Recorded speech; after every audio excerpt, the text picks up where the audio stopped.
السلام علیکم، welcome to my channel. Please subscribe my channel, share and like. Novel 4 part 1 first part. Novel کا یہ میرا new novel ہے. جس طرح آپ نے پچھلے ناول پہ مجھے سپورٹ کیا، دیکھا، سنا، تو اسی طرح میں آپ سے یہی خواہش ہے کہ آپ اس کو بھی اچھے سے سنیں. آپ کا ویوز، آپ کی کمنٹس بہت زیادہ اس پہ ضروری ہیں، اور مجھے امید کرتی ہوں کہ آپ کو یہ ناول بھی میرے پچھلے ناول کی طرح بہت زیادہ پسند آئے گا. اور یہ بہت دلچسپ ناول ہے جو میں آپ لوگوں کے لیے لے کر آئی ہوں. چلیے، میں آپ کا زیادہ ٹائم نہیں لوں گی اور نہ میں آپ کو بور کروں گی. اب ہم اپنے نئے ناول کی طرف چلتے ہیں.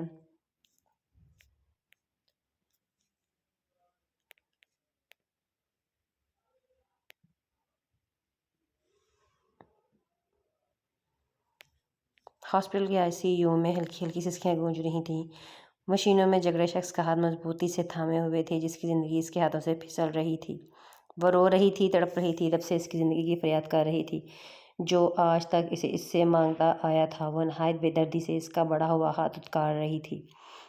آج ہی شخص کو پکار رہی تھی، رب سے اس کی زندگی کی بھیک مانگ رہی تھی. اسی محبت کی بھیک جس کو وہ ہمیشہ ٹھکراتی آئی ہے. وہ ہمیشہ سے خود کو اس کا مریض عشق کہتا تھا، جسی کی جان بچاتے اپنی زندگی اپنے عشق کے آگے قربان کر دی.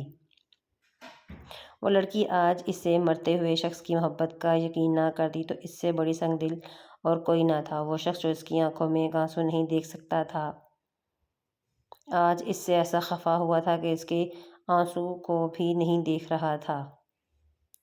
وہ اس کا بے جان ہاتھ مضبوطی سے جکڑے بیٹھے. ڈاکٹر اسے کئی بار باہر جانے کا بول چکے تھے، مگر وہ ڈھیٹ بنی وہیں بیٹھی تھی. نہیں، میں نہیں جاؤں گی، میں انہیں چھوڑ کر کہیں نہیں جاؤں گی. وہ اس شخص کا ہاتھ مضبوطی سے ہونٹوں سے لگائے بیٹھی تھی. کیوں تمہارے دل میں سکون نہیں بھرا ان کو اس حالت میں پہنچا کر، جو ڈاکٹروں کو ان کا کام کرنے سے پوری طرح روک رہی ہو؟ ان کی جان لینا چاہتی ہو؟ کیوں اتنی نفرت کرتی ہو ان سے؟ صرف اس لیے کہ وہ تم سے بے پناہ محبت کرتے تھے. کوئی اتنا ظالم اور سنگ دل کیسے ہو سکتا ہے؟ جتنی سنگ دل تم نکلی، کاش تم ان کی زندگی میں کبھی نہ آئی ہوتی. کاش انہوں نے کبھی تم پر بھروسہ نہ کیا ہوتا. سامنے کھڑی لڑکی بھی دیوانی تھی بے سود پڑے اس شخص کی. اس کی تڑپ بھی ایسی تھی، مگر وہ شخص اس وقت کسی کی پکار نہیں سن رہا تھا. اسے روم سے باہر نکال دیا گیا. اس کے ہاتھ سے وہ مضبوط ہتھیلی چھوٹ گئی جس نے آج تک اسے گرنے نہیں دیا تھا. اس کے لڑکھڑانے سے پہلے اسے تھام لیا کرتا تھا. وہ ICU کے باہر زمین پر گرتی پھوٹ پھوٹ کر رو دی. کیوں؟ کیا کیا میں نے؟ یہ سب کیوں؟ دھوکہ دیا اسے، مجھے مر جانا چاہیے تھا. کیوں میرے حصے کی گولیاں اس نے اپنے سینے پر کھائیں؟ وہ جو آج تک اس کے دل توڑتی آئی تھی، آج اس کا دل ٹوٹ چکا تھا. جسے جوڑنے والا اس سے بری طرح سے روٹ چکا تھا. شاید کبھی اس کی زندگی میں واپس نہ آنے کے لیے. اس کے کانوں میں اس شخص کے آخری الفاظ گونج رہے تھے جو اس کی اذیت میں اضافہ کر رہے تھے. آج زندگی میں پہلی بار کسی سے دھوکہ کھایا ہے. مجھے اندازہ ہی نہیں ہو سکا کہ تم مجھ سے اس قدر نفرت کرتی ہو. میں تو اس دھوکے میں ہی جیتا رہا کہ تمہیں مجھ سے محبت ہے. مجھے ایسی زندگی نہیں چاہیے جہاں مجھے تمہاری نفرت سہنی پڑے. میں مر جانا چاہتا ہوں. دعا کرنا میں مر جاؤں، کیونکہ اگر میں بچ گیا تو میں جینے نہیں دوں گا. نفرت کیسی کی اور نبھائی جاتی ہے، تمہیں اچھے سے سکھاؤں گا. اس کے کانوں میں اب بھی وہی الفاظ گونج رہے تھے، میں آپ کی ہر سزا برداشت کرنے کے لیے تیار ہوں. پلیز واپس آ جائیں. اس شخص کے ہاتھ اور پیر زنجیروں سے باندھ دیے گئے تھے. اسے دیوار کے ساتھ چت کھڑا کیا گیا تھا. اگر وہ ذرا سا بھی ہلتا تو اس کی گردن میں موجود رسا سخت ہو کر اس کی سانسیں روک دیتا. پورا کمرہ نیم تاریکی میں ڈوبا ہوا تھا جب اچانک اسے بھاری قدموں کی آواز قریب آتی سنائی دی. وہ سمجھ چکا تھا اس کی موت کا وقت قریب آ گیا ہے. اس کے چہرے پر خوف کے تاثرات واضح ہوئے. جب اس نے اور کچھ بن پاتے اپنے مقابل آنے والے شخص کے آگے گڑ گڑاتے اپنی زندگی کی فریاد کرتے. اسے کس انسان کا واسطہ دیا تھا؟ اس بات کا احساس آج شخص کو نہیں ہوا. مگر دوسری جانب مقابلے کا اٹھتا ہوا ہاتھ واپس پہلو میں گر چکا تھا، جسے دیکھ کر وہ خوف سے ساکت ہوا۔ وہ اس شخص کی دہشت سے اچھی طرح واقف تھا۔ اس کا اٹھا ہوا ہاتھ کبھی نہیں رکا تھا۔ میری سب سے پیاری شے کا واسطہ دو گے مجھے؟ بات کہ وہ خوبرو چہرے کا مالک کہکہ لگا کر ہنستے، سیاہ لباس میں ملبوس، گلے میں سیاہ مفرل ڈالے وہ لمبا چوڑا دراز قد شخص برفیلی آنکھوں سے مسکراتا اس بندھے ہوئے شخص کو مزید خوف میں مبتلا کر گیا۔ میں تو بہت آسان موت دینے والا تھا۔ میری سب سے پیاری چیز کا واسطہ دیکھ کر تم نے اپنی موت کو مزید تکلیف دہ بنا لیا ہے۔ میں سلطان داد ہوں اور مجھے اپنی سب سے پیاری چیز ہستی سے سب سے زیادہ نفرت ہے، اور اب تمہاری سزا میں وہ نفرت بھی شامل ہو گئی۔ سلطان داد کے اگلے کہکے کے ساتھ ہی اس شخص کی چیخیں کمرے میں گونج اٹھیں۔ سلطان داد کی دی جانے والی سزائیں انتہائی خوفناک ہوتی تھیں۔ سلطان داد نے اپنے ہاتھ پہ لگے خون کو رومال سے صاف کیا۔ اس کو جہاں سے اٹھا کر لائے ہو وہیں پھینک آؤ، تاکہ اس کا عبرت انجام دیکھ کر پھر کوئی غلطی نہ دہرائے۔ تو اس نے اپنے آدمیوں کو حکم دیتا کمرے سے باہر نکل گیا۔ سلطان داد تھا جسے دنیا ایک گینگسٹر کی حیثیت سے جانتی تھی۔ وہ اب تک کتنے لوگوں کا قتل کر چکا تھا، پولیس بھی آج تک اس تک پہنچ نہیں پائی تھی۔ وہ اپنے پیچھے کوئی ثبوت نہیں چھوڑتا تھا، نہ آج کسی نے اس کا چہرہ دیکھا تھا۔ سلطان داد کے نام سے جرائم پیشہ افراد کی ٹانگیں تھر تھر کانپتی تھیں۔ انڈر ورلڈ کے ڈان اسے اپنا گاڈ فادر مانتے تھے۔ جس نے بھی اس کے راستے میں آنے کی کوشش کی، اس کا نام و نشان مٹا دیتا تھا۔ خوبصورت صبح کا منظر تھا، جہاں پنک رنگ کے پیروں تک آتے فراک میں ملبوس لڑکی گیلی گھاس پر چلتی ہوئی سوگواریت اور اداسی کی تصویر پیش کر رہی تھی۔ چھٹیاں میں مقید سیاہ بالوں کی آبشار کمر پر بکھیرے اس کی خوبصورتی میں مزید اضافہ کر رہی تھی۔ نزاکت سے چلتی پوری دنیا سے خفا خفا سی نظر آ رہی تھی۔ اسی دوران اس کے ہاتھ میں پکڑا موبائل رنگ ہوا۔ فون کی اسکرین کو دیکھ کر اس کی آنکھوں میں نمی بھر آئی۔ آئی مس یو پاپا، پلیز مجھے واپس بلا لیں، میں آپ لوگوں کے بغیر نہیں رہ سکتی۔ فون آن کرتے ہی اس کی روحانی سی آواز اسپیکر پر ابھری۔ اس کے بات پر دوسری جانب موجودہ شخص کی آنکھیں بھی نم ہوئیں۔ میں بہت جلد اپنی پرنسس کو واپس بلا لوں گا، آپ تھوڑا صبر رکھو، یہ سب آپ کی حفاظت کے لیے ہی کیا جا رہا ہے۔ کمال صاحب اپنی بیٹی کی جدائی کیسے برداشت کر رہے تھے، یہ کوئی ان سے ہی پوچھتا۔ نور کو ان کے بغیر رہنے کی بالکل بھی عادت نہیں تھی۔ وہ پچھلے 1 مہینے سے یہیں پر رہ رہی تھی، اس لیے اب اس کی حالت ٹھیک نہیں تھی۔ میری بیٹی سمجھدار ہے، اپنے بابا کی مجبوری کو سمجھے گی۔ کمال صاحب بہت پیار سے اسے سمجھاتے ہوئے فون بند کر گئے۔ نور نے بھیگی آنکھوں سے بند فون کو دیکھا۔ اس وقت اسے اس شخص سے شدید نفرت محسوس ہوئی، جس کی وجہ سے اسے یہ سب کچھ برداشت کرنا پڑ رہا تھا۔ اس کی دودھیا رنگت رونے کی وجہ سے بالکل گلابی ہو چکی تھی۔ رات گہری تھی، روح کو خوف زدہ کرنے والی جامد بستر سے نکلنا محال ہوا، مگر ایسے میں کوئی انسان ایسا تھا جو اس سب کی پرواہ کیے بغیر گھنے جنگل میں چلتا جا رہا تھا۔ اس کے چلنے کی وجہ سے جنگل میں ہلکا سا ارتش پیدا ہوا۔ زیر نگاہ چاروں طرف اٹھیوں بالکل چوکنا تھا، کیونکہ کسی بھی وقت کچھ بھی ہو سکتا تھا۔ بڑے بڑے درختوں کی جھکی ہوئی ٹہنیاں چاند کی ہلکی سی روشنی میں بہت خوفناک محسوس ہو رہی تھیں، جس میں چھپے دشمن اس پہ گن تانے ہوئے بیٹھے تھے۔ یہ جانتے ہوئے بھی بنا خوف کی وہ اپنی منزل کی طرف بڑھ رہا تھا، جب اچانک اس کے اوپر کسی نے رسی پھینکی، جس کا شکار اس کی گردن تھی۔ ایک کے بعد اور دوسری رسی پھینک کر ٹانگوں کو بھی قید کر لیا گیا۔ لڑکھڑا کر نیچے گرا، گن اس کے ہاتھوں سے چھوٹ کر نیچے گر چکی تھی، کیونکہ گردن میں موجود رسی بہت سختی سے اس سے کھینچی گئی تھی۔ وہ بری طرح کھانستا ہوا رسی نکالنے کی ناکام کوشش کر رہا تھا۔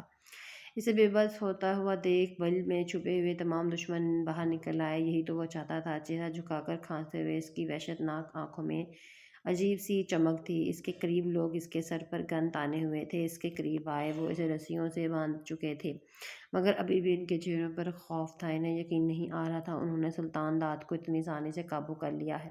وہ اسے اپنے ساتھ گھسیٹتے ہوئے آگے بڑھ رہے تھے، جب ان میں موجود فیروز نے اس کو حقارت بھری نظروں سے دیکھا۔ اگلے ہی لمحے اس کے بازو پر گولی پیوست کر دی گئی۔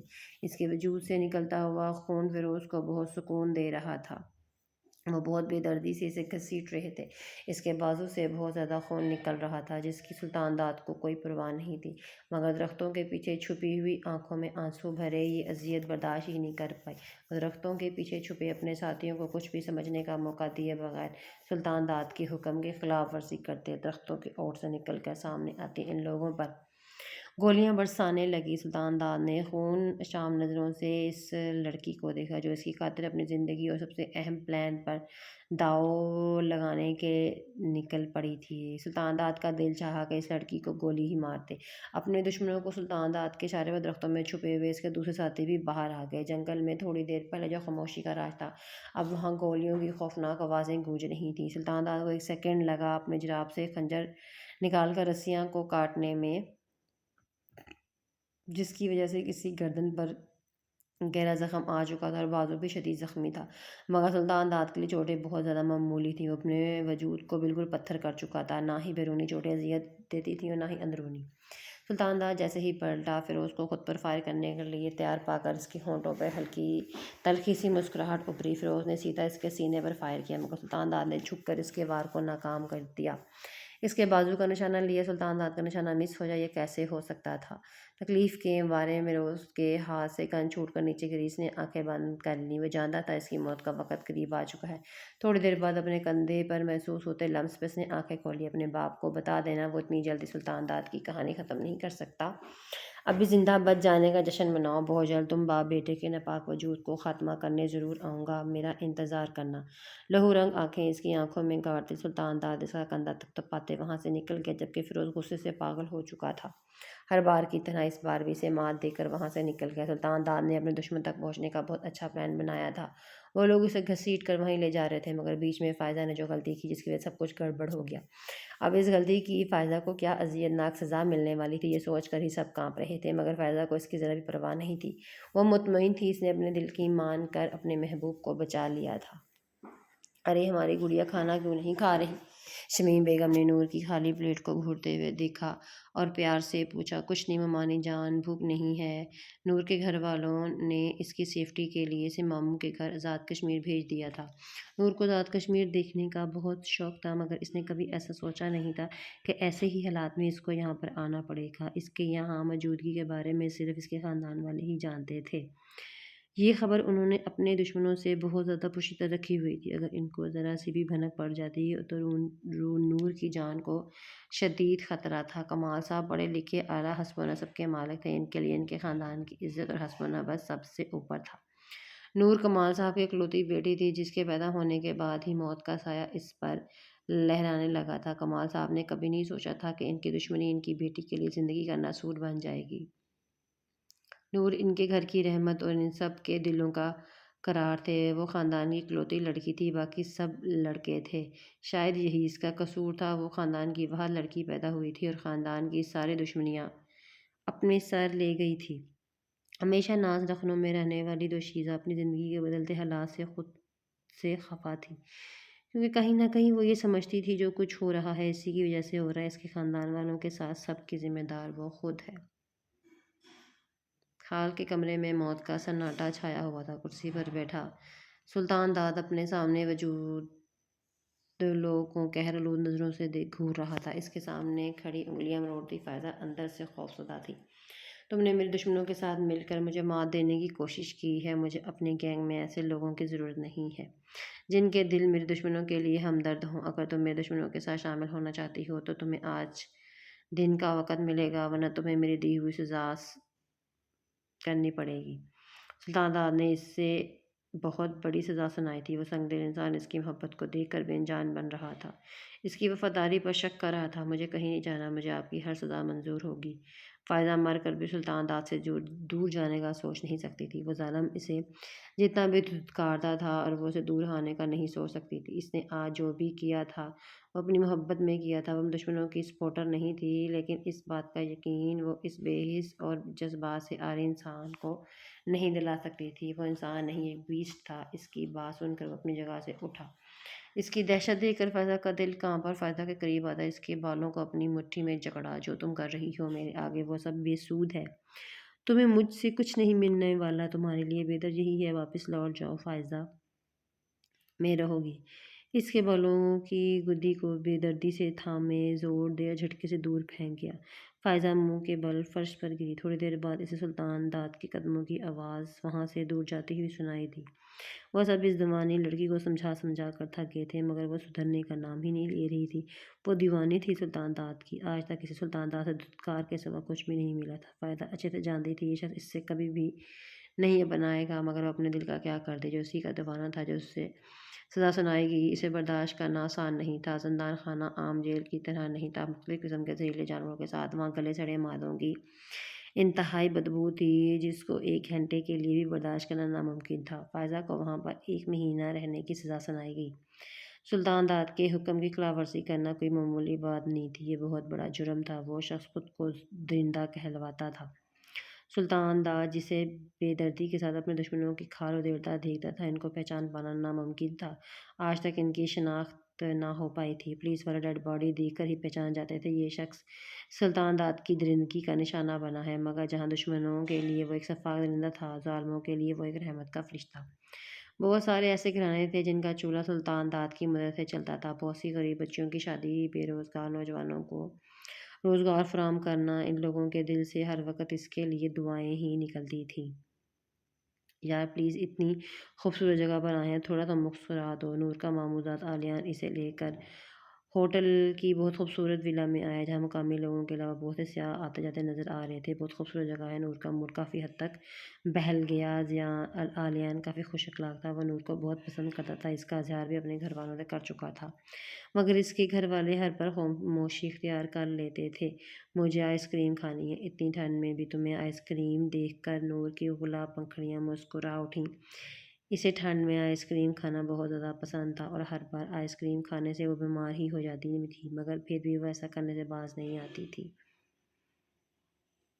بہت زیادہ ٹھنڈ ہے۔ آلیان نے اسے منع کرنا چاہا، مگر اسے کے ذرا سے منہ بسورنے پر آلیان آئس کریم لینے چل دیا۔ وہ اس لڑکی کی مسکراہٹ پھر سے کھونا نہیں چاہتا تھا۔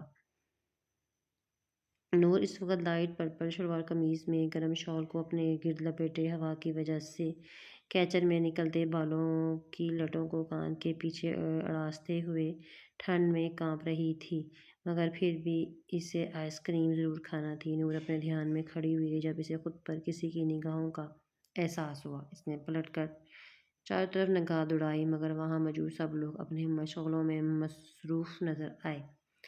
یہاں تو مجھے کوئی جانتا ہی نہیں، میرا وہم ہوگا۔ اپنا سر جھٹکتی آلیان کی طرف متوجہ ہوئی، جو آئس کریم اٹھائے اسی کی طرف آ رہا تھا۔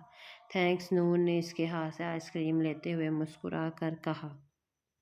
وہ جب مسکرا کر آلیان کی طرف دیکھ رہی تھی، کسی کی قہر آلود نگاہیں اس کی جانب اٹھ رہی تھیں، جس سے بے خبر نور اپنے دھیان میں آگے بڑھی تھی، جب اس کے پیر میں موجود پائل ٹوٹ کر اس کے پیر میں چبھ گئی۔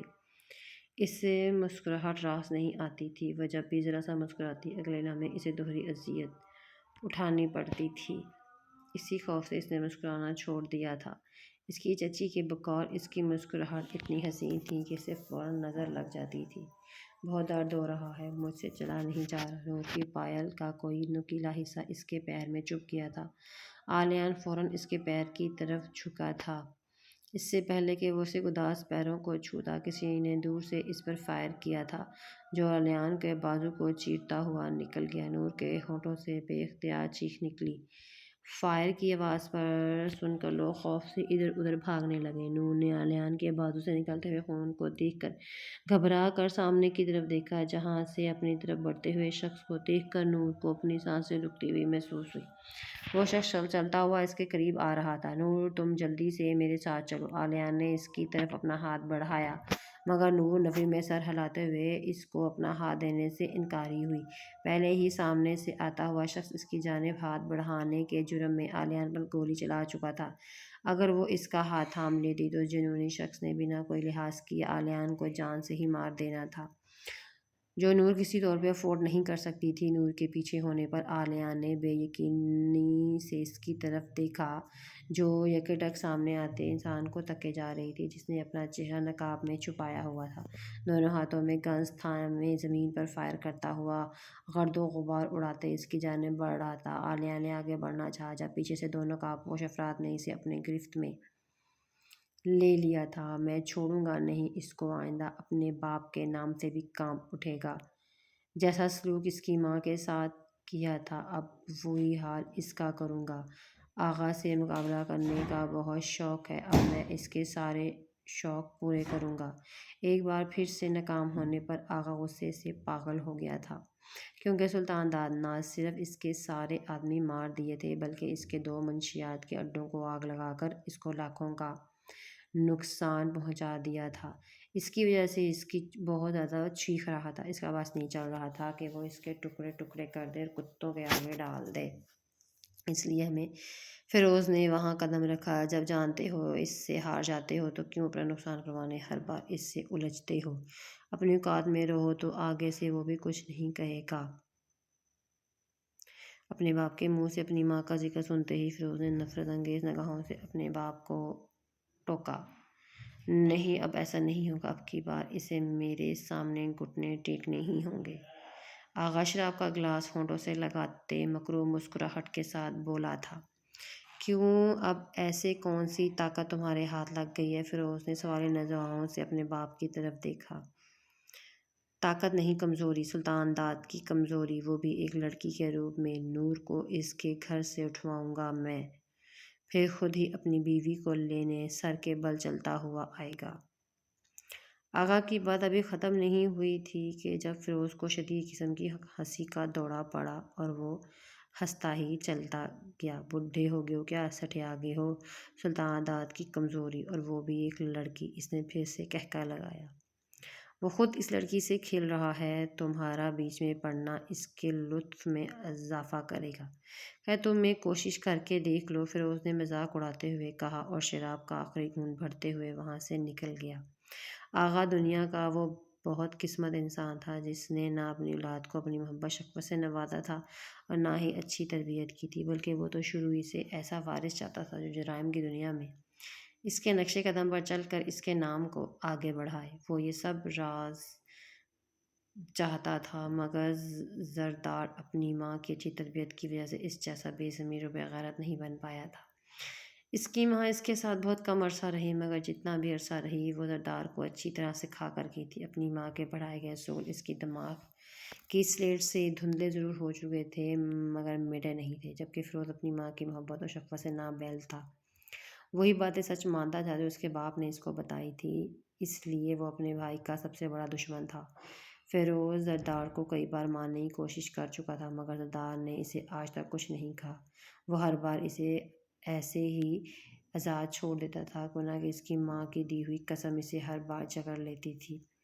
آغا زرداد کی یہ کمزوری جانتا تھا، اس لیے وہ ہر بار فیروز کو ہی زرداد کے مقابل بھیجتا تھا، خود کبھی اس کے سامنے نہیں جاتا تھا۔ کہیں نہ کہیں وہ زرداد سے خوف کھاتا تھا۔ چہرہ نقاب میں چھپایا، دونوں گنز ہاتھ میں تھامے زمین پر فائر کرتا اڑاتا اس کی طرف بڑھ رہا تھا۔ عالیہ نے آگے بڑھنا چاہا تھا، دونوں نقاب پوش افراد نے پیچھے سے آتے ہی اپنی گرفت میں جکڑ لیا۔ نور کے ارد گرد اس شخص نے مٹی ایسے اڑا کر رکھ دی کہ وہ کسی کو بھی نظر نہیں آ رہی تھی۔ نور اپنے چہرے پر دونوں ہتھیلی جمائے تھر تھر کانپ رہی تھی۔ آئس کریم کپ کی زمین بوس ہو چکی تھی، پیر میں چبھی پائل کا احساس بھول گیا تھا۔ اسے یاد تھا کہ بس یہی کہ وہ کچھ ہی دیر میں اس ظالم اور بے حس انسان کے قبضے میں جانے والی ہے۔ وہ ایسے ہی کھڑی تھی جب اس شخص نے جھک کر نور کو اپنے بازوؤں میں اٹھایا اور اسے لے کر پہاڑی اترتا نیچے کی جانب بڑھ گیا، جہاں بہتے پانیوں کے بیچ میں خشک حصے پر پھولوں سے سجا خوبصورت سا تخت رکھا گیا تھا۔ نور نے آنکھیں بند کی ہوئی تھیں، اپنے وجود پر محسوس ہوتی سخت گرفت پر وہ ہل بھی نہیں پا رہی تھی، اس سے شدید خوف محسوس ہو رہا تھا۔ ویلی کو چاروں جانب سے اس کے آدمیوں نے گھیرا ہوا تھا، نہ کوئی اندر آ رہا تھا نہ کوئی باہر جا سکتا تھا جب تک وہ خود یہاں سے نکل نہ جاتا۔ لوگوں کو اس کے نام کی بھنک بھی پڑ گئی تھی، تو وہ جہاں تھا وہیں تھم گیا تھا۔ اس کی دہشت اتنی تھی کسی نے بھی اپنی جگہ سے ہلنے کی کوشش نہیں کی۔ اسے وہاں لاتے اس شخص نے بری طرح سے تخت پر پٹخ دیا۔ نور کا سر بری طرح سے اس تخت کے کونے سے ٹکرایا۔ شدید خوف سے نور کی روح تک کانپ گئی۔ نور نے تخت پر بچھے میٹرس کے گداز سطح کو اپنی مٹھی میں جکڑ لیا۔ اس شخص کی گرم سانسیں اپنے چہرے پر محسوس کرتے نور کو اپنا ہارٹ فیل محسوس ہوا۔ کس سے پوچھ کر یہاں آئی ہو؟ اس کے گرد ہتھیلیاں جماتا اس پر جھک آیا تھا۔ نور کونیوں کے بل اوپر اٹھنے کی کوشش کر رہی تھی۔ اس کی خود پر گری وحشت ناک آنکھوں نے نور کا جان نکال دی تھی۔ وہ شخص ہر بار ایسے ہی دھونس جماتا تھا اور وہ خوف کے مارے کچھ نہیں کر سکتی تھی۔ اس وقت بھی وہ اس طرح دیکھ رہا تھا، گزیرا تھا۔ وہ برقرار رکھنے کی کوشش میں تھی۔ میں تم سے کچھ پوچھ رہا ہوں۔ اگلے ہی لمحے وہ اس کی سرائی دار گردن کو اپنی مٹھیوں میں دبوچے اس کو قریب تر کرتا ہوا دھاڑا، اتنا قریب کہ بولتے ہوئے اس کے لب نور کے لبوں سے ٹکرا رہے تھے۔ اس کے دہکتے لبوں کا لمس اپنے لبوں پر محسوس ہوتے نور کی تو جان ہی نکل گئی۔ آپ سے بچا کر مجھے یہاں بھیجا گیا ہے، جس کے جواب میں دوسری جانب موجود شخص اس لڑکی کی نادانی پر قہقہ لگا کر ہنس پڑا تھا۔ نور نے آنکھیں کھول کر اس کی جانب دیکھا، جس کی اب بھی صرف آنکھیں ہی واضح تھیں۔ اگلے ہی لمحے اس کی آنکھیں اس قدر لال ہوئیں جیسے اب بھی وہ اس کی جان نکال دے گا۔ مجھ سے تم بچ نہیں سکتی۔ اگر دوبارہ کسی نامحرم کے ساتھ نظر آئی یا میں نے کسی کو تمہیں چھوتے ہوئے دیکھا تو اس کے ٹکڑے ٹکڑے کر کے آگ لگا دوں گا اور تمہاری بھی بخشش نہیں ہوگی۔ میرے قہر کو آواز مت دینا ورنہ بے موت ماری جاؤ گی۔ اس کے جبڑے گردن کو اپنی سخت ترین گرفت میں جکڑے نور کو اس وقت وہ شخص کسی بے رحم درندے سے کم محسوس نہیں ہوا۔ مجھے انسان سمجھنے کی غلطی مت کرنا، میں حیوانوں سے بدتر ہوں۔ انسانیت نہیں ہے مجھ میں، کسی بھول میں مت رہنا۔ وہ شخص اس کے وجود پر اپنی بے رحم انگلیوں کے نشان چھوڑتا وہاں سے نکل گیا، جبکہ نور اپنا چہرہ دونوں ہاتھوں میں چھپائے ہے پھوٹ پھوٹ کر رو دی۔ اللہ جی مجھے موت دے دے، مجھے نہیں رہنا اس درندے کے ساتھ۔ نور کو محسوس ہو رہا تھا اس کی زندگی آہستہ آہستہ مزید مشکل ہوتی جا رہی ہے۔ سر آغا کے منشیات سے بھرے 10 ٹرک افغانستان کے راستے آج پاکستان آنے والے ہیں۔ وہ پچھلے 1 سال سے یہ منشیات تعلیمی اداروں میں سپلائی کر رہا ہے۔ یہ ادارے بہت دفعہ اس برائی کے خلاف آواز اٹھا چکے ہیں، مگر ہر دفعہ ان کی آواز کو دبایا جاتا ہے۔ آغا اوپر بیٹھے افسران کا پیٹ بھر رہا ہے۔ بارڈر سے وہ منشیات کے ٹرک بنا چیکنگ کے اندر آ جائیں گے، گویا کہ آغا نے سب کو خرید رکھا ہے۔ صفدر نے ساری انفارمیشن سلطان داد تک پہنچائی تھی، کیوں کہ پچھلے ہفتے سے اسے یہی ٹاسک ملا تھا۔ پچھلے 1 سال میں بہت سے نوجوان نشے کی لت میں پڑ چکے تھے، جو اپنی بہت جان گنوا بیٹھے تھے۔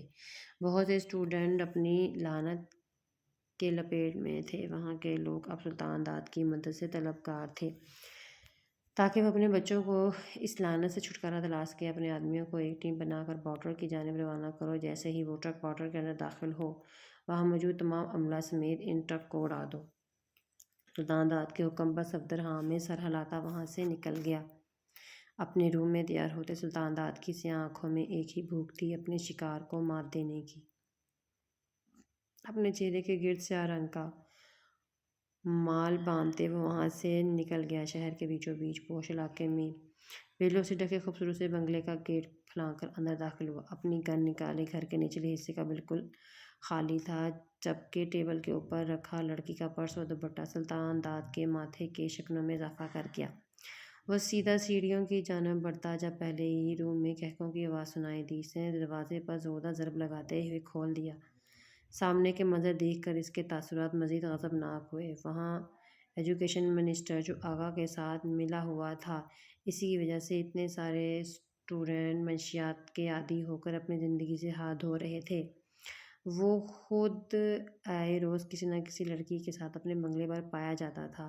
کون ہو تم؟ اندر کیسے آئے؟ اس کے ساتھ بستر پر موجود لڑکی کمبل اٹھاتے اپنے برہنہ جسم پر اوڑھی گئی۔ تمہاری موت! داد نے دونوں پر گولیوں کی بوچھاڑ کر دی۔ وہ لڑکی کوئی اور نہیں، جانی پہچانی ایکٹریس تھی، جو آئے روز کسی نہ کسی اسکینڈل کے درد میں رہتی تھی۔ یہ منظر زرداد کو اپنی دردناک ماضی یاد دلا گیا۔ اس نے سختی سے آنکھیں میچی۔ دونوں گنز کی گولیاں ان پر خالی کر دیں۔ دونوں کی لاشیں خون سے نہا گئیں۔ زرداد وہاں سے نکل آیا، مگر خود کو ان سب سے نہیں نکال پایا۔ میں بے قصور ہوں آغا، مجھے مت مارو، تم جانتے ہو میں بے گناہ ہوں، مجھے مت مارو، میں جینا چاہتی ہوں، اپنے بچوں کی خاطر دینا چاہتی ہوں۔ ستار کے کانوں میں ایک بار پھر سے یہ چیخیں سنائی دیں۔ اسے اذیت نے پاگل کر دیا۔ اپنے بنگلے پر واپس آتے ہی وہ سیدھا اپنے کمرے میں آیا اور دراز سے خنجر نکال کر اپنے ہاتھ پر کٹ لگانے لگا۔ خود کو جسمانی اذیت دے کر ذہنی اذیت سے چھٹکارا حاصل کرنا چاہتا تھا، مگر یہ ناممکن تھا۔ یہ اذیت ہمیشہ سے ہی ابھی تک کم نہیں ہوا تھا۔ اس شخص کا وہاں سے نکلتے ہی الیان ہاسپٹل پہنچا، جبکہ اس کے ماموں اسے گھر لے آئے۔ اس کا چہرہ پھیکا پڑا ہوا تھا۔ اس شخص کی دہشت دیکھ کر اسے چھٹکارے کوئی امید نظر نہیں آئی۔ وہ شخص ہر وقت اس کے اعصاب پر سوار رہنے لگا تھا۔ اس وقت بھی وہ آنکھیں موندے بیڈ کاؤنٹر ٹیک لگائے ہوئے تھی۔ تصور کے پردوں پر اس شخص سے ہوئی پہلی ملاقات کا منظر جگمگا رہا تھا۔ وہ اپنی فرینڈ کی برتھ ڈے پارٹی پر آئی تھی، جس کی اجازت سے کمال صاحب بہت مشکل سے ملی تھی، مگر کمال صاحب اس کے ساتھ کاٹ کی فوج بھیجنا نہیں بھولے تھے۔ کوئی نہ کوئی ان کے دشمن سے طاق میں تھے۔ نور ان کو اکیلا ملے اور اسے اغوا کر لے۔ نور کی آزادی بالکل سلپ ہو گئی تھی۔ جیا چلو آئس کریم کھانے چلتے ہیں۔ ایسا ممکن ہی نہیں تھا کہ نور آئس کریم دیکھے اور اسے کھانے کی ضد نہ کرے۔ اتنی ٹھنڈ میں اسے آئس کریم تو لازمی کھانی تھی۔ یار اس آئس کریم والا بھی مجھے پاگل لگ رہا ہے جو اتنی ٹھنڈ میں آئس کریم بیچ رہا ہے۔ اس سے بھلا کون آئس کریم خریدے گا اتنی ٹھنڈ میں؟ جیا آئس کریم بیچنے والے کو گھورتے ہوئے نور کو منع کیا، جس نے اپنا چہرہ چادر میں چھپا رکھا تھا۔ تم مت لو، میں تو لوں گی۔ نور جیا کو خفگی سے بولتے ہوئے آئس کریم والے کی طرف بڑھ گئی۔ بھیا ایک آئس کریم تو دے دیں، اسٹرابیری فلیور۔ نور کے بھیا کہنے پر شخص نے اپنی گہری سیاہ آنکھیں اٹھا کر اس کی طرف دیکھا اور وہ پسینے میں نہا گئی۔ نور کو اپنے وجود پر اٹھتی ہوئی شخص کی بے باک نگاہیں خوف محسوس ہونے لگا۔ جب اسے اپنا کلاس فیلو حماد آتا ہوا دکھائی دیا، حماد کو دیکھ کر نور کو تسلی ہوئی۔ ہائی بیوٹیفل گرل، تم یہاں اکیلی کھڑی کر رہی ہو؟ حماد اس کی کافی اچھی دوستی تھی اور وہ کافی شوخ مزاج تھا، مگر اس کی شوخی مزاجی آئس کریم والے کے روپ میں کھڑے شخص کو کافی ناگوار گزری۔ اس نے اپنی گن نکال کر حماد کے سر پر دے ماری۔ وار اتنا شدید تھا بے ہوش ہو گیا۔ نور کے قدموں میں جا گرا۔ نور سہمی نظروں سے آئس کریم والے کی طرف دیکھ رہی تھی جو اسی کی طرف دیکھ رہا تھا۔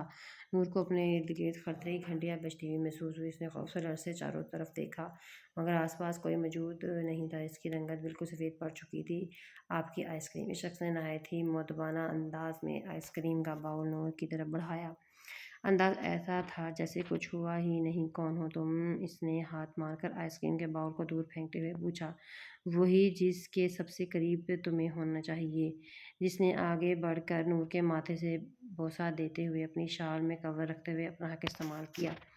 وہ حق استعمال کرنے کا اسے کوئی شوق نہیں تھا، مگر وہ اپنی استعمال کر کے پھینکی ہوئی چیز کو بھی کسی کو ہاتھ لگانے کی اجازت نہیں دیتا تھا۔ وہ لڑکی تو اس کی بیوی تھی جس کے ساتھ اس کا نام جڑا ہوا تھا۔ وہ بھلا اس پر کسی کا لمس کیسے برداشت کرتا؟ وہ اس اپنے پاس رکھنے والا تھا یا ایسے ہی پھینک دینے والا تھا، اس کا فیصلہ بھی نہیں کیا تھا۔ اس لڑکی کا خوف سے کانپنا لرزنا اس شخص کو اندر سے مسرور کر رہا تھا۔ اسے کبھی کبھی تو خود پر حیرانی ہوتی تھی، ایسی جیسے بیس کی بیوی اتنی نازک کیسے ہو سکتی ہے، مگر وہ اس لڑکی کو صرف خوف زدہ کرنے آتا تھا، اسے بیوی کا درجہ دینے یا اسے کوئی بھی رشتہ بنانے کا ارادہ نہیں تھا۔ وہ بیش تھا ایک ظالم حیوان، جسے نہ تو رشتے بنانے آتے تھے اور نہ ہی نبھانے۔ اس شخص کی جسارت پر نور کا خوف کئی گنا بڑھ گیا۔ اس سے پہلے کہ وہ کچھ بول پاتی، اس شخص نے اس کی مخصوص رگ دبائی اور نور ہوش و حواس سے بیگانی ہوئی اس کی باہوں میں لہرا گئی۔ اس کے نازک وجود کو اپنے کندھوں پر ڈالتا ہوا وہاں سے نکل گیا۔ نور کو جب ہوش آیا تو وہ ایک شاہانہ بیڈ پر لیٹی ہوئی تھی اور اس کے کندھوں تک کمفرٹر ڈالا گیا تھا، جبکہ پورے کمرے میں سگریٹ کا دھواں پھیلا ہوا تھا۔ کون ہو تم اور مجھے یہاں پر کیوں لائے ہو؟ نور بیڈ سے اٹھتے ہوئے چلائی۔ سادہ لباس میں ملبوس وہ شخص کھڑکی کے پاس کھڑا باہر کے مناظر دیکھنے میں مگن یہی ظاہر کر رہا تھا کہ اس کمرے میں اس کے علاوہ کوئی موجود نہیں ہے۔ لگتا ہے تمہارے باپ نے نہیں بتایا کہ میں کون ہوں تمہارا؟ اس شخص نے چہرہ نہیں موڑا تھا۔ وہ سگریٹ کا دھواں ہوا میں خارج کرتا ہوا اس کی طرف دیکھنے سے مکمل طور پر گریزاں تھا۔ وہ جو غصے سے آگ اگلا ہوئی کھڑی تھی، اس کے الفاظ پر پل بھر کو ٹھنکی۔ تم؟ نور نے کچھ بولنا چاہا جب اس شخص نے جھٹکتے سے پلٹے اس کی دونوں کلائیوں کو اپنے مضبوط قبضے میں لیتے اسے دیوار کے ساتھ لاک کر دیا۔ نور کی کمر دیوار کے ساتھ ٹکرائی اور اس کے ہونٹوں سے بے اختیار کڑاہٹ نکلی۔ وہ شخص جو شدید وحشت اور بے چینی کا شکار تھا، آج کھلی پنکھڑیوں کو دیکھتے ہی بے خود ہو گیا۔ آواز نیچے رکھو اپنی، ورنہ زبان کاٹ دوں گا تمہاری۔ اس کے گداز ہونٹوں کو اپنی انگلیوں کی بے رحمی گرفت سے مچلتے ہوئے وہ شخص ہلکی آواز میں غرایا، زردار خان ہوں میں تمہارا شوہر۔ اس کا ہاتھ اب بھی نور کے ہونٹوں پر تھا۔ اس کے نور کے ہونٹوں کو اداس پن بہت اٹریکٹ کر رہا تھا۔ اس کے ہاتھوں کی گستاخیاں نور کی جان نکال رہی تھی۔ اس کے الفاظ نور کے سر پر بم پھوڑا۔ جھوٹ بول رہے ہو تم نور، نفی کے عالم میں سر ہلاتے ہوئے اس کی بات ماننے سے انکار ہو گئی۔ درندہ صفت انسان بھلا اس کا شوہر کیسے ہو سکتا ہے؟ اس کے گھر والے اس کے ساتھ اتنا بڑا ظلم کیسے کر سکتے ہیں؟ تمہارے خاندان والے خود تمہیں میرے نام لگا چکے ہیں اور اب خود تمہیں مجھ سے دور کرنا چاہتے ہیں۔ نہ میں نے تمہیں ان سے مانگا تھا اور نہ میں اب تمہیں آزاد کروں گا۔ وہ بہبود سا انگلی کی پور سے اس کے چہرے کے ایک ایک نقش کو چھو رہا تھا۔ اس وحشی کو اس موم کی گڑیا کو چھونے میں مزہ آ رہا تھا۔ اس کے لیے یہ احساس بالکل نیا اور انوکھا تھا جو اپنی ملکیت میں موجود حلال شے کو چھو کر آ رہا تھا۔ ایک نشہ سا تھا جو اس کے رگ میں سرایت کر رہا تھا۔ نور خود کو اس کی گرفت سے نکالنے کی سر توڑ کوشش کر رہی تھی مگر وہ خود اس کی گرفت سے آزاد نہیں ہو پائی۔ میں کیسے یقین کر لوں تمہاری اس بات کا؟ ثبوت مانگا اس نے۔ ابھی بھی یقین نہیں تھا۔ یہ شخص جھوٹ بول رہا ہے۔ تمہاری خاطر اب تک 20 قتل کر چکا ہوں۔ اس نے بہت ہی نارمل لہجے میں نور کو بتایا جس سے اس کی آنکھیں پھٹی کی پھٹی رہ گئیں۔ اسے حماد کی حالت یاد آئی جس نے صرف اس کی تعریف کی تھی۔ اس شخص نے اسے بھی زخمی کر دیا۔ تم پاگل ہو؟ نور کو اس شخص کی دماغی حالت ٹھیک نہیں لگی تھی۔ نہیں، میں بیسٹ ہوں جسے دوسروں کو اذیت دینے میں سکون ملتا ہے، جسے تمہاری آنکھوں میں خوف دیکھ کر مجھے سکون مل رہا ہے۔ زرداد اپنی بات کہتے جھکا تھا۔ اس لڑکی کے کپکپاتے ہونٹ اسے کب سے ڈسٹرب کر رہے تھے۔ اس کے اندر ان گنداز ہونٹوں کو چھونے کی شدید سے خواہش پیدا ہو رہی تھی جس پر عمل کرتے بنا سوچے سمجھے اس کے ہونٹوں کو اپنے ہونٹوں کی گرفت میں لے گیا تھا۔ نور کچھ بھی سمجھنے کا موقع دیے بغیر اس کی سانسوں کی خوشبو اپنے سانسوں میں اتارنے لگی۔ اس کا لمس اس کی طرح انتہائی بے رحم تھا۔ بے اختیار اس کی گردن میں اپنے ناخن گاڑے وہ شخص نہایت بے رحمی کے ساتھ نور کے نچلے ہونٹ کو بری طرح زخمی کر رہا تھا۔ مدہوش سا اس کے سانسوں کو پی رہا تھا۔ نور سانسوں کے لیے تڑپ رہی تھی مگر وہ شخص پتہ نہیں کون سی پیاس بجھا رہا تھا اور اس کی شدت کو برداشت نہیں کر پاتے اگلے ہی لمحے اس کے بازوؤں میں جھول گئی۔ اس شخص کے بے رحم لمس کو برداشت کرنا اس نازک جان کی بس کی بات نہیں۔ نور ابھی تک پہلی ملاقات کے خیالوں میں کھوئی ہوئی تھی۔ اس شخص کی شدتوں کا سوچتے ہوئے وہ اب بھی سر سے پیر تک لال ہو گئی۔ اس کے پورے وجود میں ایک سنسنی دوڑ جاتی تھی۔ آج وہ شخص اسے اتنی آسانی سے کیسے بخش گیا؟ اس پر دھیان ماضی سے حال کی طرف آیا۔ اس کی مامی دروازے پر دستک دیتے ہوئے اندر آئی۔ عالیان کی طبیعت اب کیسی ہے؟ اس نے اپنی مامی سے پوچھا۔ نور شرمندہ شرمندہ سی بولی، ڈاکٹر کا کہنا ہے خون بہت بہہ گیا ہے۔ اللہ کا شکر ہے کہ وہ اب خطرے سے باہر ہے۔ اللہ نے میرے بچے کو دوسری زندگی دی ہے ورنہ اس درندے نے تو کوئی کسر ہی نہیں چھوڑی تھی میرے بچے کو مارنے پر۔ خدا غرق کرے اسے ایسی دردناک موت آئے کہ دنیا کے لیے عبرت کا نشان بنے۔ اس کی مامی ہاتھ اٹھا کر اسی جاہل عورتوں کی طرح بددعائیں دے رہی تھی۔ بددعائیں سن کر نور کا دل خوف سے کانپ اٹھا۔ کسی کونے میں عجیب سا احساس جاگ اٹھا جسے اس وقت وہ سمجھنے سے قاصر تھی۔ وہ اپنی مامی کی طرف متوجہ ہوئی۔ کمال بھائی کا فون آیا، وہ تمہیں لینے آ رہے ہیں۔ اس کی مامی کے انداز میں پہلی والی اپنائیت بالکل مفقود ہو گئی تھی۔ نور پھیکا سا مسکرا۔ ایک ایک کر کے سبھی اس سے تنگ پڑ رہے تھے۔ اس کے گھر والوں نے پہلے اسے یہاں بھیجا، اب یہ لوگ واپس بھیجنا چاہتے ہیں۔ کوئی بھی اس کے سر پر منڈلا ہوا خطرہ اپنے سر نہیں لینا چاہتا تھا جبکہ کوئی ایک شخص ایسا تھا جو اسے حاصل کرنے کے لیے پاگل ہو رہا تھا جس کی زندگی کا فیصلہ اس کے پیدا ہونے سے پہلے ہی کر دیا گیا تھا۔ نورین کے دادا ثقلین یوسف اپنے دور کے ایک کامیاب نامور پولیس آفیسر مانے جاتے تھے۔ انہوں نے بڑے بڑے جرائم پیش افراد کا خاتمہ کیا تھا مگر جہاں محکمے میں ان کی بہت زیادہ عزت تھی وہاں ان کی بہت دشمن پیدا ہو گئی جس کا ان کو اندازہ نہیں تھا۔ دشمنی چل کر ان کے خاندان والوں کا جینا حرام کر دے گی۔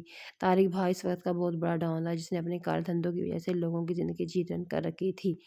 طارق بھا کا پہلا اور آخری ٹارگٹ ثقلین یوسف ہی تھے۔ انہوں نے دنیا کی نظر میں ایک بے ایمان پولیس افسر ثابت کرنا چاہا تھا۔ اس کے لیے ثقلین یوسف کا نام خراب کرنے کے لیے ملک کے بڑے بڑے شہروں کا امن و امان تباہ کر کے رکھ دیا تھا۔ بھتہ خوری، چوری ڈکیتی، لوٹ مار یہاں تک کہ دن دہاڑے لوگوں کا اغوا بھی ہونے لگا تھا۔ ایک دم سے ملک کی بدلتی صورتحال پر ثقلین یوسف سمیت سب کا دماغ چکرا کر رکھ دیا۔ کوشش کے باوجود بھی اس مافیا کا سراغ نہیں مل پایا۔ ان کا محکمہ سب کچھ کنٹرول کرنے کی کوشش کرنے لگا۔ طارق بھا پوری پلاننگ کے ساتھ میدان میں اترا۔ وہ اتنی آسانی سے پیچھے نہیں ہٹنے والا تھا۔ تمام فورسز ادارے اس کی شناخت کرنے میں ناکام رہے مگر اس نے خود ثقلین یوسف کو فون کر کے اپنے مقصد کے بارے میں آگاہ کیا۔ ان کا سکون برباد کر کے رکھ دیا۔ وہ شخص ان کی زندگی بھر کی کمائی ہوئی عزت کو خاک میں ملانا چاہتا تھا مگر ثقلین یوسف اتنی آسانی سے ہار ماننے والا نہیں تھے۔ انہوں نے خود سے عہد کیا تھا کہ وہ اس شخص کا خاتمہ کر کے رہیں گے۔ ان کی ریٹائرمنٹ میں 5 سال رہ گئے تھے۔ ان کا بڑا بیٹا کمال بھی پولیس لائن جوائن کر چکا تھا۔ وہ باپ بیٹا مل کر طارق بھاگ کا خاتمہ کرنا چاہتے تھے۔ وہ ایسے ہی عبرتناک سزا دینا چاہتے تھے، اس کے بعد اس کا کوئی جانشین پیدا نہ ہو سکے، مگر وہ خود نہیں جانتے تھے قسمت نے ان کے خاندان والوں کے لیے کیا لکھ دیا ہے۔ ثقلان یوسف جب بھی طارق بھاگ کے قریب پہنچنے والا ہوتا تو طارق بھاگ اور اس کے آدمی ایسا شر پھیلا دیتے کہ ان کا دھیان اس طرف ہو جاتا۔ وہ بہت شاطر انسان تھا۔ ثقلان یوسف سمجھ چکے تھے طارق بھاگ کو پکڑنا آسان نہیں۔ انہوں نے کمال یوسف کو ساتھ ملاتے حملہ بھاگ کے سب سے خفیہ ٹھکانے پر حملہ کر دیا، جس میں طارق بھاگ کے ہونے کے 100% چانسز تھے، مگر ان کی بدقسمتی انہیں حملہ کرنے سے چند گھنٹے پہلے طارق وہاں سے بھاگ نکلا۔ ان کے حملے میں گھر میں موجود طارق بھاگ کی بیوی اور بیٹی اپنی جان سے ہاتھ دھو بیٹھے۔ یہ خبر طارق بھاگ کے لیے کسی قیامت سے کم نہیں تھی۔ وہ ایک بے ضمیر اور درندہ صفت انسان تھا، مگر ہر شوہر اور باپ کی طرح اپنی بیوی اور بیٹی سے بہت محبت کرتا تھا۔ طارق بھاگ صدمہ برداشت نہ کرتے ہوئے مزید درندہ بن گیا۔ اس نے ثقلان یوسف کے خلاف اس کے افسران تک اس کے جھوٹے ثبوت پہنچا کر ریٹائرمنٹ سے 1 سال پہلے ان کی وردی پر داغ لگوا کر نکال دیا، مگر طارق بھاگ کا انتقام ختم نہیں ہوا۔ ثقلان یوسف کے بیٹوں سے انتقام بھی رہتا تھا اور ان کا جینا حرام کر دینا چاہتا تھا۔ طارق بھاگ نے ان کے گھر جا کر ان کو دھمکی دی۔ ان کے باپ کے مرنے کے بعد بھی اس کا انتقام ختم نہیں ہوا، بلکہ اس گھر میں پیدا ہونے والی لڑکی کو اپنی بیوی بنا کر ہمیشہ ہمیشہ کے لیے سولی پر لٹکانا چاہتا تھا۔ یہ خبر سب خاندان والوں کا سکون برباد کرنے کے لیے کافی تھی۔ کمال صاحب کو خدا نے 10 سال بعد اولاد کی نعمت سے نوازا۔ کمال صاحب جو ہمیشہ سے بیٹی کی خواہش مند تھے، انہوں نے خدا سے نہ جانے کتنی دعائیں مانگ لیں انہیں بیٹی نہ دے، جس بیٹی کو انہیں طارق بھاگ جیسے گنڈے کو سونپنا پڑے، جس بیٹی کی وہ ٹھیک سے حفاظت نہ کر سکیں، مگر ہر بار دعائیں قبول ہو جائیں ایسا ممکن نہیں۔ کمال صاحب کی آزمائش ختم نہیں ہوئی بلکہ مزید بڑھ گئی تھی۔ اللہ نے انہیں نورالعین جیسی خوبصورت سی بیٹی سے نوازا تھا، جس کے پیدا ہونے سے پہلے ہی وہ درندہ اسے چھیننے کی دھمکی دے چکا تھا۔ کمال یوسف سے چھوٹے 2 بھائی اور ایک بہن تھی، صالح یوسف جن کے 2 بیٹے تھے، ان سے چھوٹے بلال یوسف جس کی کوئی اولاد نہیں تھی، سب سے چھوٹی تھی منظر یوسف جن کی 2 اولادیں تھیں، اقرا اور وہاب۔ نورالعین ان سب کو بہت عزیز تھی۔ طارق بھاگ جس کے آدمی ہر وقت رحمت منزل کے پاس منڈلاتے رہتے تھے، اس تک بھی ثقلان یوسف کی پوتی پیدا ہونے کی خبر پہنچ چکی تھی۔ وہ اس خبر سے بے پناہ خوش تھا۔ اس کی رحمت منزل پیغام پہنچا دیا تھا کہ کوئی نورالعین کے 18 سال کے ہوتے ہی وہ اسے اپنی بیوی بنا لے گا۔ نورالعین ان کے پاس اس کی امانت تھی، اگر انہوں نے ذرا سی ہوشیاری دکھانے کی کوشش کی تو اس پورے خاندان کو موت کے گھاٹ اتار دے گا اور نورالعین کو اپنے ساتھ لے جائے گا۔ طارق بھاگ کا تسلط اس وقت پورے ملک پر قائم ہو چکا تھا اور بہت بڑا ڈان بن چکا تھا، جس کی طاقت کا مقابلہ پانا پولیس محکمے کے اندر بڑے بڑے افسر اس کے غلام بنے بیٹھے تھے، جس کی وجہ سے کمال یوسف اپنی بیٹی کی حفاظت کی بھیک کسی سے مانگ نہیں سکتے تھے۔ وہ بری طرح پھنس چکے تھے۔ سر سلطان داد باہر پہنچ چکا ہے۔ طارق بھاگ سامنے موجود حسینوں کو موسیقی کی لے پر رقص کرتے ہوئے دیکھ خود بھی مدہوش ہو رہا تھا۔ جب اس کے آدمی کی جانب سے ملنے والی خبر کے ہموں اس کو جھنجھوڑ دیا اور ایک دم ہوش میں آیا۔ گیٹ پر جاتے سلطان داد کو ریسکیو کیا۔ وہ اتنے سالوں سے سلطان داد سے ملنے کی خواہش تھا، مگر کسی صورت ہاتھ نہیں آ رہا تھا۔ آج بہت مشکلوں سے ملاقات ہونا قرار پائی ہے۔ طارق بھاگ نے اسے ملنے کے لیے ہاتھ آگے بڑھائے، جسے صاف نظر انداز کرتا سلطان داد وہاں موجود صوفے پر آن بیٹھا۔ ارد گرد لوگ بھی موجود تھے، جس کے سامنے ہوئی سی بے عزتی پر طارق بھاگ خون کے آنسو گھونٹ پی گیا۔ اس وقت سلطان داد کی مدد کی ضرورت تھی، اس لیے سب برداشت کرنا مجبوری تھی۔ کیوں مرنا چاہتے ہو تم مجھ سے؟ زردار نے سامنے رقص کرتی ہوئی انتہائی بیہودہ سیاہ لباس میں ملبوس عورتوں پر نظر ڈالی، جو سلطان داد کو اپنی طرف متوجہ کرنے کے لیے رقص کر رہی تھیں اور اس کے آس پاس منڈلا رہی تھیں۔ طارق بھاگ کے آدمی نے اس کے آگے شراب کا گلاس رکھا، جسے اٹھا کر ہونٹوں سے لگاتے وہ اب بھی اسی لڑکی کی طرف متوجہ تھا۔ میں نے سنا ہے تم اپنے باپ کی جگہ لینا چاہتے ہو، اسے مار کر۔ طارق بھاگ نے اس کی اکڑ مزاجی کو دیکھتے ہوئے فوراً کام کی بات کی۔ زردار اس کی بات پر چونکا نہیں تھا، وہ ایسا ہی مشروب کا گھونٹ گھونٹ اپنے اندر اتار رہا تھا۔ آگے بولو، میرے پاس زیادہ وقت نہیں ہے۔ زردار نے اپنی طرف دیکھنا بھی گوارا نہیں کیا۔ وہ رقاصہ اب زردار کے بالکل قریب آ چکی تھی۔ وہ اس کے سامنے آ کر رقص کرنا شروع کر دیا۔ میں اس کام میں تمہاری مدد کر سکتا ہوں، تمہیں تمہاری باپ کی جگہ دلا دوں گا، بس تمہیں میرا ایک کام کرنا ہوگا۔ طارق بھاگ کی بات پر زردار کے تیور بدلے۔ یہ شخص اس کی مدد کرنا چاہتا تھا، مگر شاید بھول گیا تھا کہ سلطان داد مدد لیتا نہیں ہے بلکہ دوسروں کو مدد لینے پر مجبور کرتا ہے۔ سلطان داد کے تاثرات بتا رہے تھے، اسے طارق بھاگ کی بات کتنی ناگوار گزری۔ وہ خود کو یہاں بلائے جانے کا مقصد جاننا چاہتا تھا۔ پچھلے کئی سالوں سے اس لڑکی کو حاصل کرنا چاہتا ہوں، مگر یہ میرے ہاتھ نہیں آ رہی۔ اس لڑکی کو مجھ تک لے آؤ، بدلے میں تمہارا کام کر دوں گا۔ طارق بھاگ نے اپنی بات مکمل کرتے ہوئے ایک تصویر اس تک پہنچائی، جس پر نظر پڑتے سلطان داد کے چہرے کے نقوش ناقابل یقین حد تک بگڑ چکے تھے۔ اس نے بنا کوئی جواب دیے لیٹر اٹھا کر تصویر کے کونے کو آگ لگا دی تھی۔ آہستہ آہستہ پوری تصویر کو شعلوں کی زد میں آتے دیکھنے لگا، جس سے آگ تصویر کے آخری کونے تک پہنچ چکی تھی۔ زردار نے تصویر کی راہ کو اپنی مٹھی میں بند کر کے مسلتے ہوئے اپنے پاکٹ میں ڈال لیا تھا۔ طارق باہر سے بے چینی سے اس کی اس حرکت کو دیکھ رہے تھے۔ وہ رقاصہ جو زردار کی جانب بڑھنے کی کوشش کر رہی تھی، اس کا یہ جنونی انداز دیکھ کر وہیں رک گئی۔ یہ لڑکی تمہیں نہیں مل سکتی، اس کا ذکر بھی اب تمہاری زبان پر آیا تو وہ حال کروں گا کہ پہچان نہیں پاؤ گے۔ اسے شراب کا گلاس خالی کرتے ہوئے بہت اچھے طریقے سے طارق بھا کو بات سمجھا دی، مگر کیوں، یہ میری ہونے والی بیوی ہے۔ اس کے باقی کے الفاظ منہ میں ہی تھے جب دانت کی طرف سے پڑنے والا زوردار تھپڑ اسے کرسی سمیت فرش پر اچھال گیا۔ وہاں موجود طارق بھا کے آدمیوں نے زوردار پر بندوقیں تان لی تھیں، مگر جیسے ہی زردار نے مڑ کر ان کی جانب نظر ڈالی، وہ سب خوف سے کانپ کے اپنی گن نیچے کر گئے۔ سلطان داد کی دہشت سے سب واقف تھے، اگر ان میں سے کوئی اس کی نظر میں آ جاتا تو موت یقینی تھی۔ زردار وہاں اکیلا آیا تھا، کبھی بھی کہیں جانے کے لیے گھاٹ کی فوج کی ضرورت نہیں رکھتا تھا، حالانکہ اسے اپنے بازوؤں پر بہت بھروسہ تھا۔ یہ حرکت ہے تمہاری ہمت بھی کیسے ہوئی مجھ پر ہاتھ اٹھانے کی؟ طارق بھا اپنے آدمیوں سمیت سہارے کھڑا ہوتا ہوا چلایا۔ ابھی تو بچت ہو گئی ہے تمہاری، اگر میری بیوی کا نام بھی اپنے گندی زبان پر لائے تو تمہاری کھال ادھیڑ کر رکھ دوں گا۔ زردار کی بات پر طارق بھا نے پھٹی آنکھوں سے اس کی جانب دیکھا۔ کیا بول رہے ہو تم؟ طارق بھا کو ابھی تک یقین نہیں آ رہا تھا۔ جو کہا ہے وہ سن چکے ہو تم، اگر اپنی زندگی چاہتے ہو تو دوبارہ مجھے یہ کہنے کا موقع نہ دینا۔ زردار اپنی پاکٹ سے نوٹوں کی گڈی نکال کر رقاصہ کی جانب اچھالتا ہوا وہاں سے نکل گیا۔ وہ لڑکی کھڑی منہ بنا کر رہ گئی۔ کہا تھا نا تم سے، سلطان داد مغرور انسان ہے، اپنے قریب آنے نہیں دیتا کسی کو۔ تم اس کی نظر کرم کو کچھ اور ہی سمجھ بیٹھی۔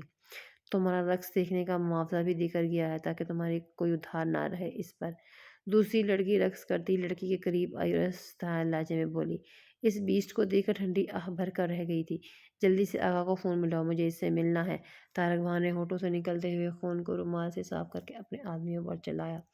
ان دونوں نے مل کر سلطان داد پر جال پھینکنے کا اپنی سازش کا شکار بنانے کی کوشش کی تھی، مگر وہ تو انہیں دھول چٹا گیا۔ فکر نہ کرو طارق بھا، وہ ہمارے جال میں نہیں پھنسا، مگر اپنی کمزوری ہمارے ہاتھ میں دے گیا ہے۔ آقا اس کی ساری بات سنتے ہی خوش ہو گیا۔ خان نامی بہت ہی قابل افسر شمولیت اختیار کی، جو ابھی ٹاسک ملتا ہے اسے بہت خوشی سے اسلوبی سر انجام دیتا ہے۔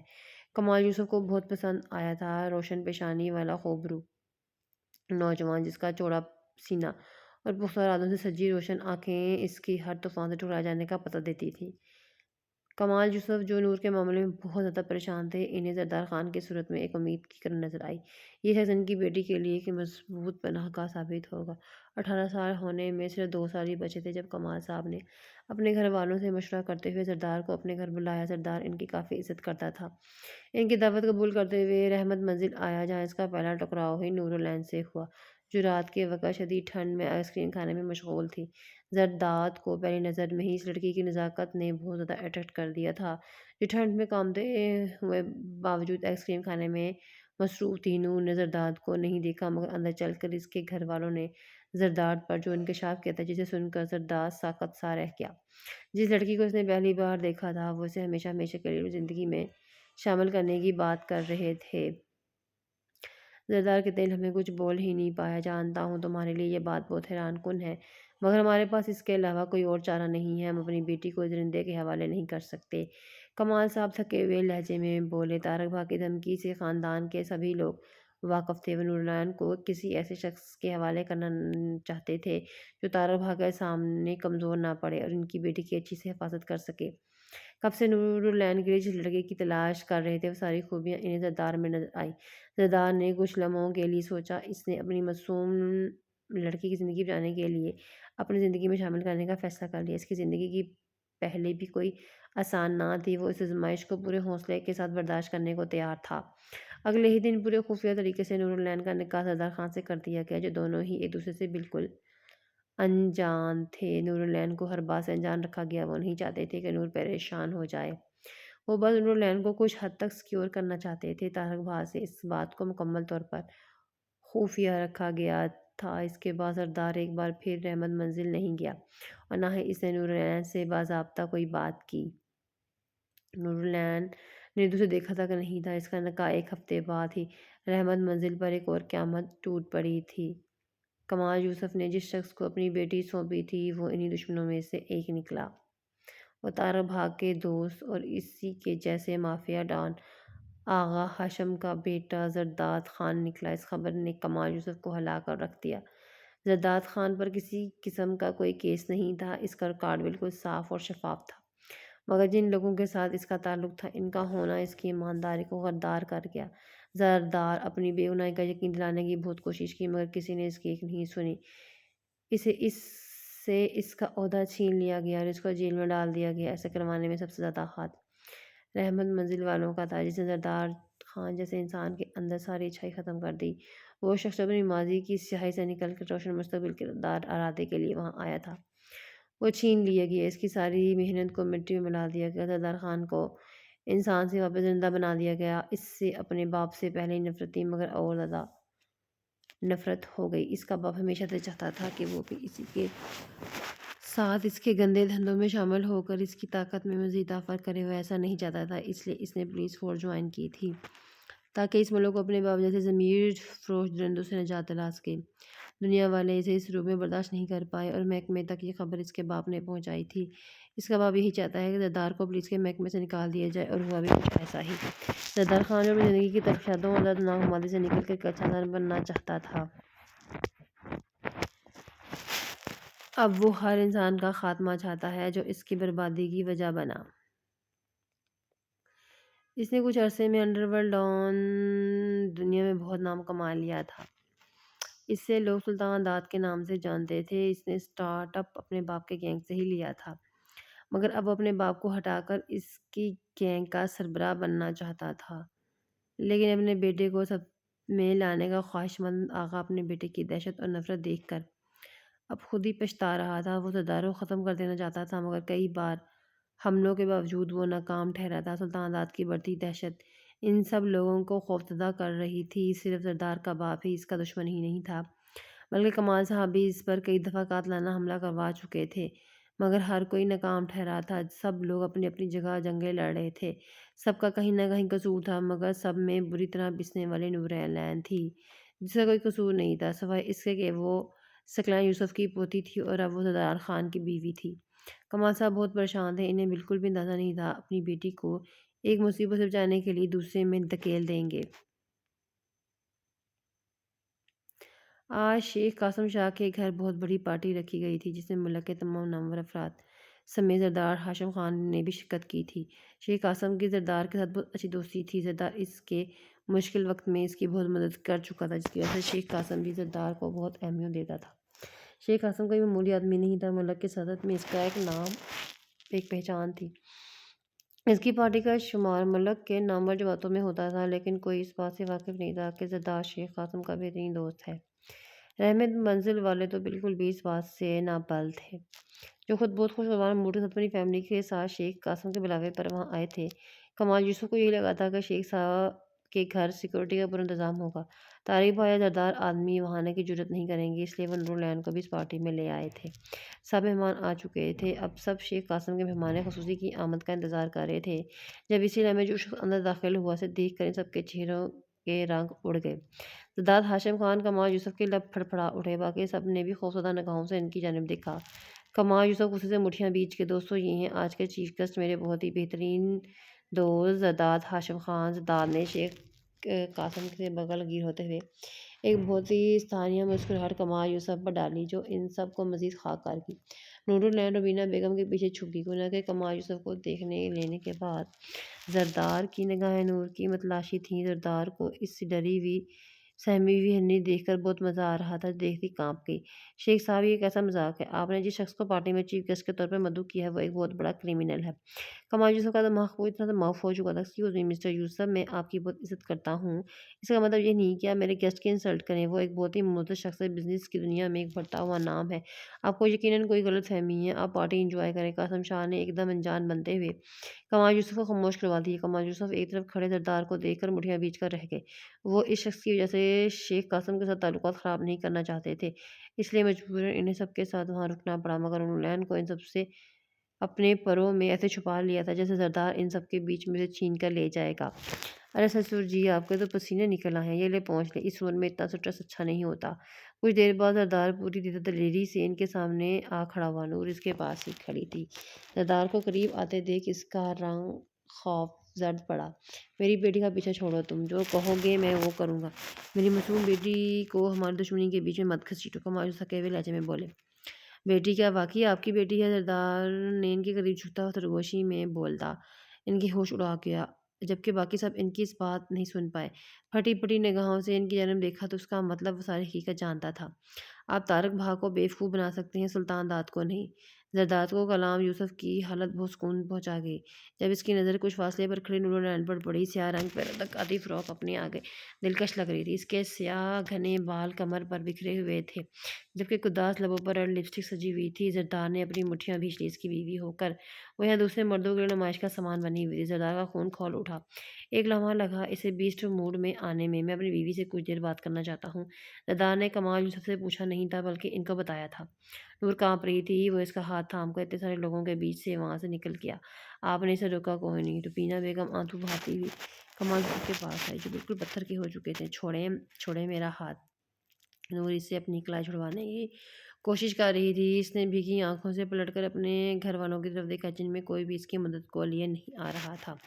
چھوڑنے ہی والا ہوں تمہیں، اتنی ضروری نہیں ہو میرے لیے، تمہیں اپنے قریب رکھوں۔ اسے باہر لان میں قدرے سنسان حصے کی جانب لاتا، کرسی کی جانب دھکیلتا ہوا اونچی آواز میں دھاڑا۔ نور کا ماتھا کرسی کے کونے سے ٹکرایا تھا۔ اس کے بالوں کی آبشار اس کے چہرے کے گرد بکھر گئی۔ نور نے پلٹ کر اس کی جانب دیکھا، جو خونخوار تیوروں سے اسے گھور رہا تھا۔ اپنے آپ کو لوگوں کے سامنے پیش کرنے کا بہت شوق ہے؟ اپنے بالوں کو 1 منٹ کے اندر سمیٹو، ورنہ میں انہیں کاٹ دوں گا۔ زردار کی بات سنتے ہی نور کی حالت خراب ہوئی۔ اسے جلدی سے اپنی کلائی سے بندھا بینڈ نکال کر اپنے بالوں کو سمیٹنا چاہا، مگر اس کے ہاتھ بری طرح کانپ رہے تھے۔ وہ جب بھی اپنے بالوں کو اکٹھا کر کے باندھتی تو اس کے ہاتھوں سے پھسل جاتے۔ مجھ سے نہیں ہو رہا، پلیز میرے بالوں کو کاٹیے گا مت۔ زردار جو اسے خاموشی سے یہ سب مشقت کرتے ہوئے دیکھ رہا تھا، روحان سے لہجے میں منہ بسور کر کہنے پر اس سے شدید غصے میں کمی آئی۔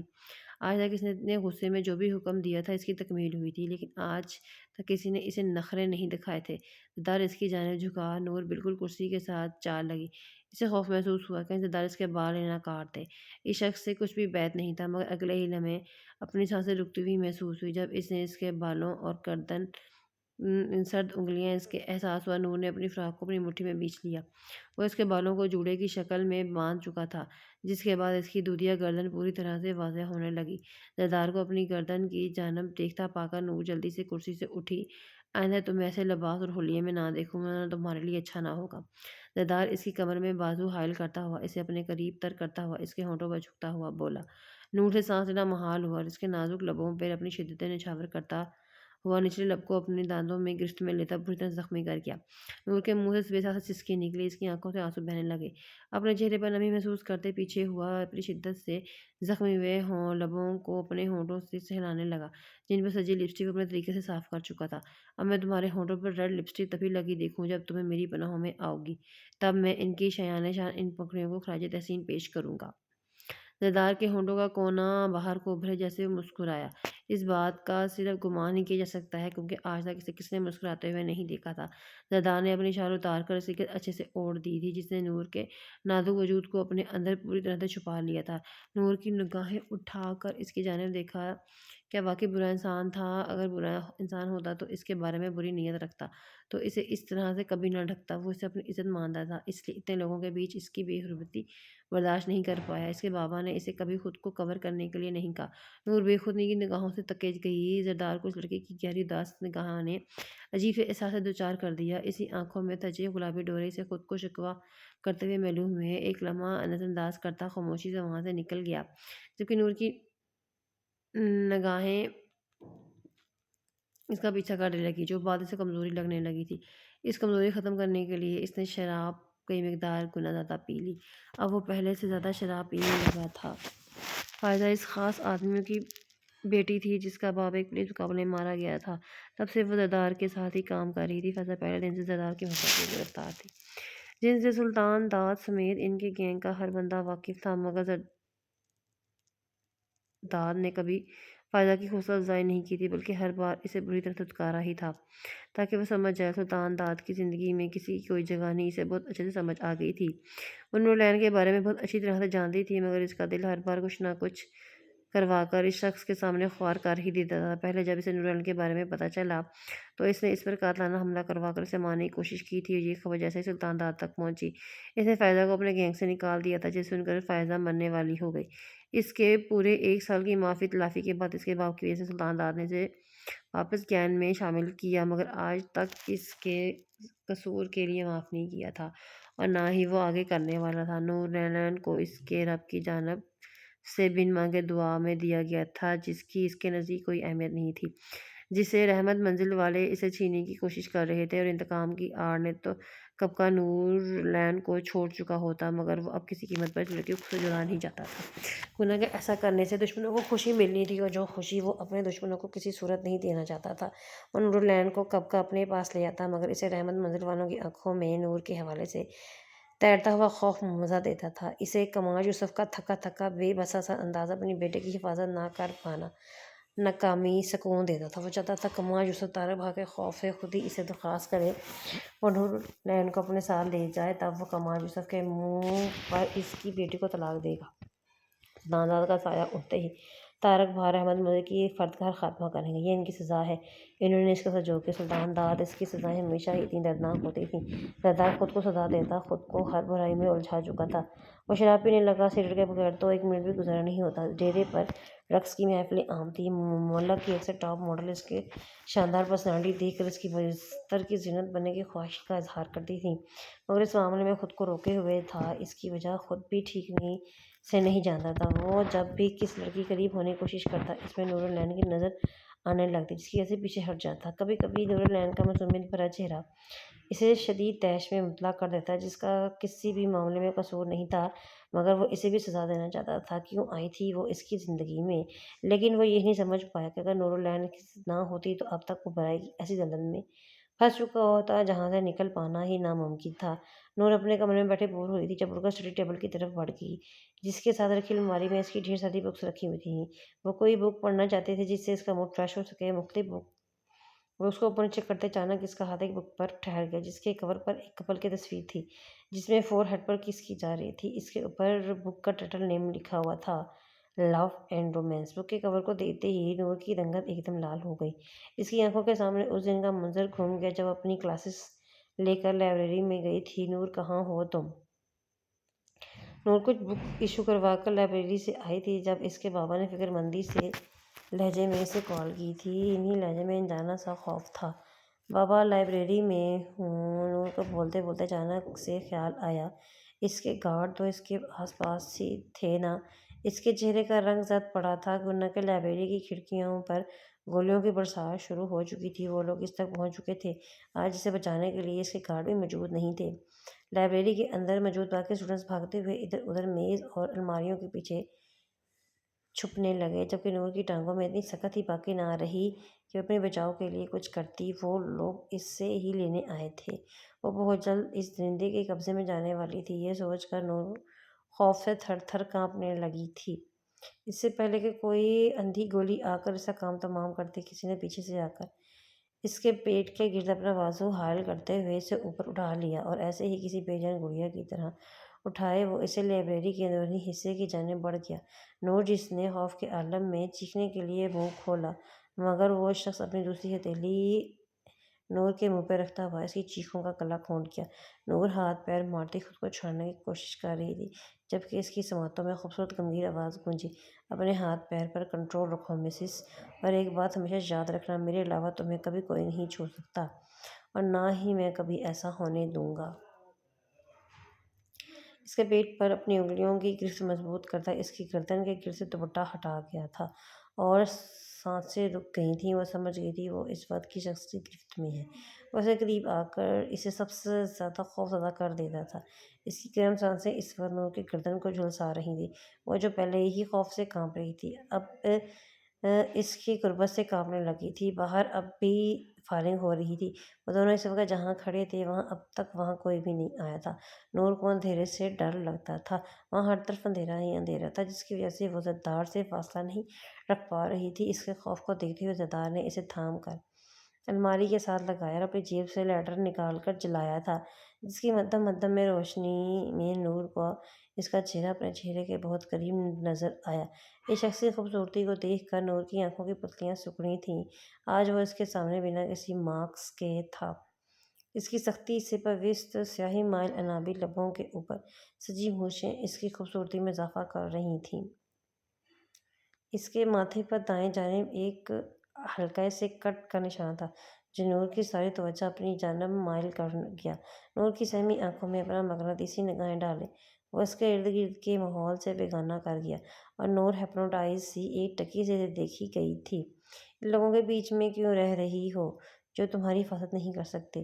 میری درس میں آ جاؤ، شہزادی بنا کر رکھوں گا۔ اس کے ہونٹوں پر اٹ کی بالوں کی لٹ کو انگلی سے پیچھے کرتے ہوئے اس کے چہرے کی نرمہٹوں کو اپنے ہونٹوں سے چھونے لگا۔ وہ دیکھنا چاہتا تھا کہ یہ لڑکی اس کے پاس آنے کی خواہش مند ہے یا نہیں۔ نور نے اپنی مٹھیوں کو سختی سے بیچ لیا۔